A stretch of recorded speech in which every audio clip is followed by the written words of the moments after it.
अगर आपको ये लगता है कि अधिकारी लोग काम नहीं कर रहे हैं, जब आप उनको कोई दिशा ही नहीं देंगे तो कोई काम क्या करेगा।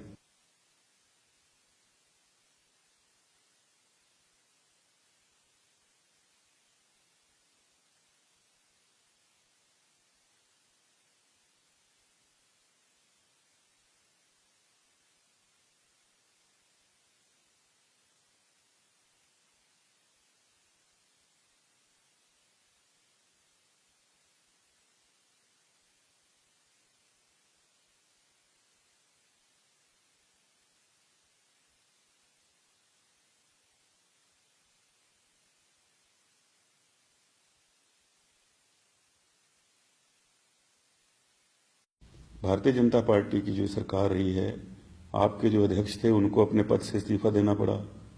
मंत्रिमंडल में आपको विस्तार करके फेरबदल विभागों में क्यों करना पड़ा। जो ये सारी चीजें हैं, और कोरोना काल के अंदर पीपीई किट, आपके वेंटिलेटर्स, इनकी खरीद फरोख्त के जो मामले आए, उसके अंदर जो भ्रष्टाचार के आरोप लगे हैं, और भूमि घोटालों में जो है वो आपके कुछ नेताओं के नाम आए हैं। तो ये भी जब ये गिना जाएगा, और जिस तरह से आप स्कीमें बदल बदल करके ये बार बार कह रहे हैं कि ये पहली बार हुआ, नई चीज है, इससे पहले देश में कहीं देखने को नहीं मिली। तो एक पिक्चर आई थी मिस्टर इंडिया जिसमें अनिल कपूर गायब हो जाते थे। तो ये नई ऐसी चीजें आई हैं जो देखने को ही नहीं मिल रही हैं। या तो ये सिर्फ इन्हीं को दिखाई देती हैं, न जनता को दिखाई देती हैं, न हमें दिखाई देती हैं। तो बड़ा 3 वर्ष का जो लेखा जोखा रखा है, मुझे लगता है कि बड़ा हास्यास्पद एक तरह का बयान आज उनका है। हाल ही में मुख्यमंत्री जी का एक बयान आया है कि मैं निकम्मे अधिकारियों को जो है वो बख्शूंगा नहीं। मेरा ये मानना है कि सरकार के अंदर जो एडमिनिस्ट्रेशन है उसको चलाना सरकार की जिम्मेवारी है, चुने हुए जो प्रतिनिधि हैं, चाहे वो मुख्यमंत्री हों, मंत्री हों, विधायक हों।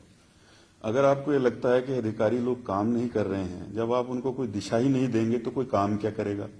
और अपनी नाकामियों का ठीकरा अगर हम अधिकारियों पर थोपते रहेंगे तो इससे जो है वो पूरे के पूरे एडमिनिस्ट्रेशन में एक डिमोरलाइजेशन का माहौल बनता है। अगर आप सभी को एक तराजू के पैमाने से तोलते चलेंगे तो उससे कोई हल होने वाला नहीं है। आज प्रदेश की जनता ये जानती है कि जब कोई चुना हुआ प्रतिनिधि सरकारी पद पर बैठा है और वो किसी अधिकारी से अगर काम ही नहीं ले पा रहा, उसको दिशा नहीं दे पा रहा, और बाद में ये कहता है कि मैं उसको छोड़ूंगा नहीं, तो जवाबदेही तो चुने हुए प्रतिनिधि की जनता के प्रति बनती है। उनसे काम लेना आपकी कार्य कुशलता जो है उसको दर्शाता है।